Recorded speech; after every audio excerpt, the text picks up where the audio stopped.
ഇവിടെ ശബ്ദം. Hello hello Mathai ചേട്ടാ, happy wedding anniversary. Sorry, thank you. Mathai ചേട്ടൻ എന്നെ മനസ്സിലായോ? പിന്നെ ശബ്ദം കേട്ടപ്പോ തന്നെ മനസ്സിലായി നിന്നെ എനിക്ക് ഒരു പരിചയമില്ലാന്ന്. ഈ ഏതാണ്? മറിയാമ്മ ചേട്ടത്തിയുടെ അയൽവക്കത്തുള്ള ശിവദാസന്റെ മകൻ വേണു. ഓ, നീ ഇപ്പൊ എന്ത് ചെയ്യണം? 2002 ബിസിനസ് തുടങ്ങി വച്ചടി കയറ്റുക. ബിസിനസ്സാ? നല്ല കാണാം. അപ്പൊ നമ്മുടെ ജോണിക്കുട്ടി എന്ന് വരുമെന്ന് പറഞ്ഞേ ഒരു UK വിസയുടെ കാര്യം അറിയാൻ വേണ്ടിയാ. എപ്പോ വരും? എന്റെ മലയാളം വെഡിങ് ആനിവേഴ്സറി ആഘോഷിക്കാൻ ഇന്ന് തന്നെ മക്കളൊക്കെ വരും. മോനും വാ. 7:30 ഒരു ലാസ്റ്റ് ബസ് ഉണ്ട്. അത് കഴിഞ്ഞാലോ? 8-നും 8:30 ഓരോ ലാസ്റ്റ് ബസ് വീതമുണ്ട്. ഏതെങ്കിലും ഒന്നേ കയറി വരാൻ പറ്റുമോ എന്ന് നോക്ക്. പറ്റും, ഇല്ലെങ്കിൽ പറ്റിക്കും. പറ്റിക്കൊന്നു മറിയേ, എടി മറിയാമ്മേ.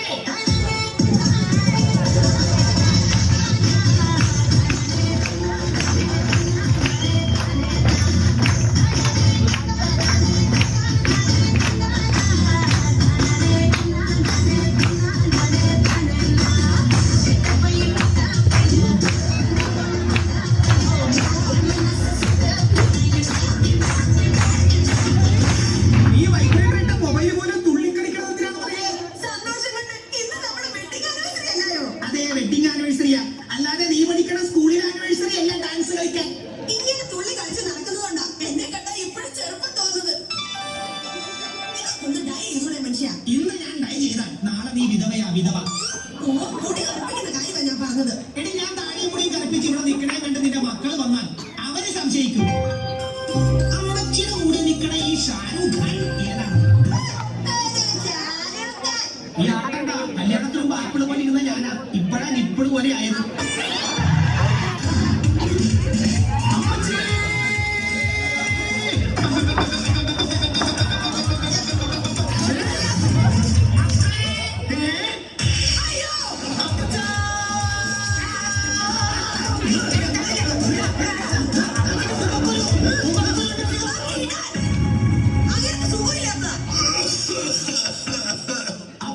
ചുമ എനിക്ക് കേൾക്കാൻ വയ്യ.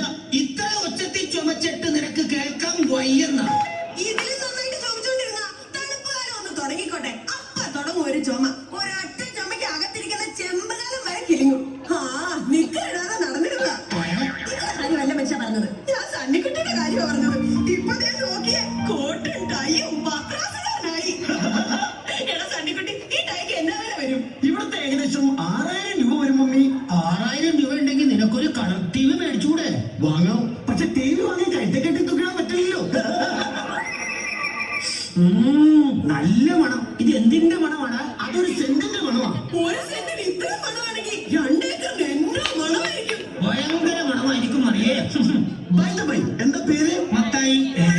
അല്ല അപ്പച്ച, ഈ അപ്പച്ചാന്ന് വിളിച്ച് പേര് മറന്നുപോയി. മിസ്റ്റർ മത്തായി. അല്ല മിസ്റ്റർ അപ്പച്ചൻ, നമ്മുടെ വീടിന്റെ ലെഫ്റ്റ് സൈഡിലായിട്ട് വളരെ പൊക്കത്തിൽ ഒരു ചെടി ഇങ്ങനെ വീണ്ട കായ്ക്കിട്ട് എന്നുള്ളത് അതാണ് തെങ്ങ്. അതിന്റെ തൊട്ട് താഴെ വലിയൊരു കുഴി. അതാ കിണറ്. അമേരിക്കയിൽ ഇതൊന്നുമില്ല. കുവൈറ്റിന്ന് കമ്പി വന്നിരുന്നു. കുറച്ച് മണലും സിമെന്റും കൂടി വന്നിരുന്നെങ്കിൽ അടുക്കളുടെ പണിയൊന്നും തീർക്കായി. റാണികളുടെ കമ്പി വന്ന കാര്യമാ പറഞ്ഞത്. നമ്മുടെ വെഡിങ് ആനിവേഴ്സറിക്ക് അവര് വരത്തില്ലെന്ന്. ജോണിക്കുട്ടി എന്ന് ലണ്ടൻ എത്തി.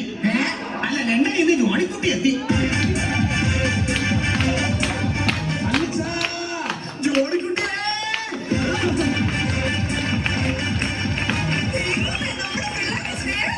കൊല്ലങ്ങൾ കൂടി കാണുന്നതല്ലേ, നീ കെട്ടിപ്പിടിച്ച് സന്തോഷിക്കട്ടെ.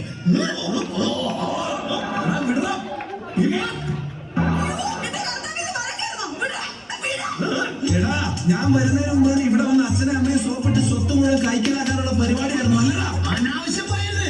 കടയിൽ നിന്ന് മുദ്രപത്രം വാങ്ങിക്കുമ്പോ പോലെ എന്റെ ഉള്ളിൽ അങ്ങനെ ഒരു ചിന്തയില്ല. പിന്നെ എന്തിനാണ് നേരം എടുക്കുമ്പോ തന്നെ ഇങ്ങോട്ട് കെട്ടിയെടുത്തത്? നിനക്ക് ആദ്യം ഇവിടെ കെട്ടിയെടുക്കാൻ പാടില്ല. ഒന്നുമില്ലെങ്കിൽ ഈ വീട്ടിൽ ഞാനല്ലടാ മൂത്തത്. നീ മൂത്തതല്ല, നീ പൂത്ത. എന്നെക്കാളും മൂത്താനടാ നിന്റെ ഭാര്യ. അച്ഛപ്പാ, അല്ല അപ്പച്ച, എനിക്കൊന്ന് ഒറ്റയ്ക്ക് സംസാരിക്കണം. ശ്രമിച്ച അകത്ത് പോ. മറിയേ, അകത്തുകൂടി. ഞാനും അകത്ത് പോവുക. നീ ഒറ്റക്ക് നിന്ന് കൊതി തീരുമാനം സംസാരിക്കാം. തീരുമാനം ഒരു സിഗരറ്റ് തന്നാ മതി. ഞാനിപ്പോ ഓടി എത്തിക്കോളാം. നിങ്ങൾ അവരെ വിഷമിപ്പിക്കാതെ. പാവം എന്റെ മോൻ, അവരാകെ കറുത്ത് കോലം കെട്ടുപോയി. അത് ക്ലൈമറ്റ് പിടിക്കാതിട്ടാ. അതങ്ങനെയാ. പാസ്പോർട്ടും വിസയും ഒക്കെ ഉണ്ടെങ്കിൽ ക്ലൈമറ്റ് എന്നല്ല ആരും പിടിക്കില്ല. അതെ, എങ്ങനെയുണ്ടോ നിന്റെ ലണ്ടൻ ജീവിതമൊക്കെ? ഒന്നും പറയണ്ട. എന്നാ പറയണ്ട. അതല്ല പറയാ. അതെ, അങ്ങനെ അവിടുത്തെ മലയാളികൾ തമ്മിൽ യാതൊരു ഐക്യവുമില്ല. ഇന്നലെ തന്നെ ആ മാഞ്ചസ്റ്റർ ജംഗ്ഷനിലെ മുറുകാൻകടയുടെ അടുത്ത് വെച്ച് ഒരു മലയാളിയെ 8-10 സായിപ്പന്മാരെ കൂടെ പട്ടിയെ തല്ലുന്നത് പോലെ തല്ലിയിട്ടും ഒറ്റ മലയാളി പോലും തിരിഞ്ഞു നോക്കിയില്ല. അറിയോ? നീ ഒരു മലയാളിയല്ലേ, അപ്പൊ നിനക്ക് ചോദിക്കായിരുന്നില്ലേ? അത് ശരി, ഞാൻ നിന്ന് അടി കൊള്ളുകയും ചെയ്യണം, ഞാൻ തന്നെ അത് ചോദിക്കുകയും ചെയ്യണം. അപ്പച്ചനും മക്കളും കൂടെ തല്ലു പിടിക്കാതെ വെഡിങ് ആനിവേഴ്സറി എങ്ങനെ അടിപൊളിയാക്കാന്ന് പറ. നമ്മള് 4 പേരും കൂടെ എന്തോ ചെയ്യാനാ? നമ്മള് 4 പേരുമല്ല, ദാ ഇരിക്കണവരെ കണ്ടില്ലേ, അവരൊക്കെ ഞങ്ങൾ വിളിച്ചിട്ട് വന്നവരാ. വെഡിങ് ആനിവേഴ്സറി നമുക്ക് കുപ്പി പൊട്ടിക്കണ്ടേ? ആഹാ, കുപ്പി പൊട്ടിക്കാനായിരുന്നു. എന്തോരം കുഴമ്പിന്റെ കഷായത്തിന്റെ കുപ്പി അതേ അപ്പുറത്ത് കിടക്കുന്നത്. എന്റെ മോനെ ഇഷ്ടം പോലെ തല്ലി പൊട്ടിച്ചു. എന്റെ അമ്മച്ചി, ഞങ്ങൾ നേരം വെളുക്കണ വരെ ഇരുന്ന് വെള്ളം അടിക്കാൻ പോകുന്നു. ആ, നേരം വെളുക്കണ വരെയോ ഉച്ച വരെയോ വെള്ളം അടിച്ചോ. പക്ഷെ അതേ പ്രത്യേക ഒരു കാര്യം ശ്രദ്ധിക്കണം, മോട്ടർ കേടാക്കരുത്. ആ വെള്ളമടിയല്ല ഈ വെള്ളമടി. വൈകിട്ട് എന്താ പരിപാടി? ആ പരിപാടി കണ്ടോ, അപ്പച്ചന് കാര്യം പിടികിട്ടി. അതുകൊണ്ടാണ് അപ്പച്ചന് വേണ്ടിട്ട് ഞാൻ 2 ജോണി വാഗറിന്റെ ഫുള്ള് ലണ്ടനിൽ നിന്ന് കൊണ്ടുവന്നത്. അപ്പച്ചൻ അതൊന്നും ഒരു പ്രശ്നമല്ല മക്കളെ. നിങ്ങൾ ഇങ്ങോട്ട് വന്നല്ല, അത് തന്നെ സന്തോഷം. എന്റെ പൊന്നു മോനെ, നീ വരുന്ന വഴിക്ക് ഫ്ലൈറ്റിൽ എന്തെങ്കിലും തകരാറ് സംഭവിച്ച് എന്റെ മോൻ അപ്പച്ച കൊണ്ടുവന്ന കുപ്പി എങ്ങാനും പൊട്ടിപ്പോയിരുന്നെങ്കിൽ ഞാൻ പ്രാജി കൊന്നേനെ. നിങ്ങൾ അപ്പനും മക്കളും കൂടെ വർത്താനം പറഞ്ഞ് നിൽക്കാതെ കൈ കഴുകിട്ട് പെട്ടെന്ന് ടേബിളിലോട്ട് വന്നേ. എന്തിനാ അമ്മച്ചി? നമുക്ക് ഒരുമിച്ചിരുന്ന് TV കാണാം. മക്കളെ, ഇപ്രാവശ്യത്തെ എന്റെ വിവാഹ വാർഷികം പത്രത്തിൽ കൊടുക്കണം. അതെന്തിനാ അപ്പച്ച? എന്റെ പൊന്നു മക്കളെ, ഞാൻ ഇത്രയും കാലം നിന്റെ അമ്മയുടെ കൂടെ ജീവിച്ചിരിപ്പുണ്ടെന്നുള്ള കാര്യം നാട്ടുകാരൊന്നും അറിയട്ടടാ. അതൊക്കെ പോട്ടെ, ഇനി എന്താ അടുത്ത പരിപാടി? എന്തായാലും എന്റെ വെഡിങ് ആനിവേഴ്സറിയില്ലേ, നമുക്ക് കേക്ക് മുറിക്കാം. എന്റെ പറമ്പിലെ തേക്ക് മുറുക്കാൻ ഞാൻ സമ്മതിക്കത്തില്ല. അയ്യോ, കേക്കല്ലടാ, കേക്ക്. കേക്കും തേക്കൊക്കെ മുറിക്കുന്ന കാര്യം അവിടെ നിൽക്കട്ടെ, ബാക്കി കാര്യങ്ങൾ എന്താണ് അപ്പച്ചനും കൂടെ പറഞ്ഞു? അല്ല, എന്റെ പൊന്നു മക്കളെ, സണ്ണിക്കുട്ടി എന്തോ ഉദ്ദേശിച്ചേ? എന്താ ഉദ്ദേശിച്ചോ? ഞാൻ ഉദ്ദേശിച്ച വേറൊന്നുമില്ല, നമ്മുടെ സ്ഥലവും വീതം വെക്കുന്ന കാര്യം. തുറന്നു പറയാം, അപ്പൻ ഇനി അറിയുന്ന ആൾ ജീവിച്ചിരിക്കും തോന്നുന്നില്ല. അതുകൊണ്ട് ആ ഭാഗം വെപ്പങ്ങ് നടത്തണം. എന്റെ പൊന്നു മക്കളെ, അതെനിക്കറിയാം. അതുകൊണ്ട് അപ്പൻ അതെല്ലാം കരുതി കുട്ടി ചെയ്തു വെച്ചിട്ടുണ്ട്. ആഹാ, അപ്പച്ചന്റെ മൂത്ത മോനായ ഈ സണ്ണിക്കുട്ടിക്ക് അപ്പച്ചൻ എന്തൊക്കെയാ കരുതി വെച്ചേക്കുന്നത്? അപ്പച്ചന്റെ ഏറ്റവും ഇളയ മോനായ ജോഡിക്കുട്ടിക്ക് അപ്പച്ചൻ എന്തെങ്കിലും കട്ടിക്ക് തന്നെങ്കിലേ പറ്റൂ. അയ്യോ, നിനക്ക് കട്ടിക്കും ഇവന് കനത്തിനുമുണ്ട്. എന്റെ മൂത്ത മോൻ സണ്ണിക്കുട്ടിക്ക് മൂന്നാറിലെ 380 ഏക്കർ റബ്ബർ എസ്റ്റേറ്റും കോതമംഗലത്തെ 280 ഏക്കർ തേയിലത്തോട്ടവും അടിമാലിയിലെ 2nd ക്ലാസ് തിയേറ്ററും. തന്നാ? ആ, എനിക്കാ? ഓ, എന്റെ അപ്പച്ചാ, എന്റെ പൊന്നാര അപ്പച്ചാ. എടാ ജോലിക്കുട്ടിയെ, നീയല്ലേ പറഞ്ഞ അപ്പച്ചന്റെ ഒന്നുമില്ലെന്ന്? കണ്ടോ, അപ്പച്ചൻ ഇതൊക്കെ പൂത്തി വെച്ചേക്കാണ്. എന്റെ പൊന്നാര അപ്പച്ചാ. അപ്പച്ചാ, ഇളയ മോൻ ജോഡിക്കുട്ടിക്ക് എന്തൊക്കെയാ അപ്പച്ച തരാൻ പോണത്? നിനക്ക് ഒട്ടും കുറവില്ല. എറണാകുളം പാലാരിവട്ടത്തുള്ള 20 ഏക്കർ സ്ഥലം, അങ്കമാലിയിലെ പെട്രോൾ പമ്പ്, കാലടിയിലെ തുണിക്കട, പോരാഞ്ഞിട്ട് എന്റെ ബാങ്ക് ബാലൻസ് 50 ലക്ഷം രൂപ.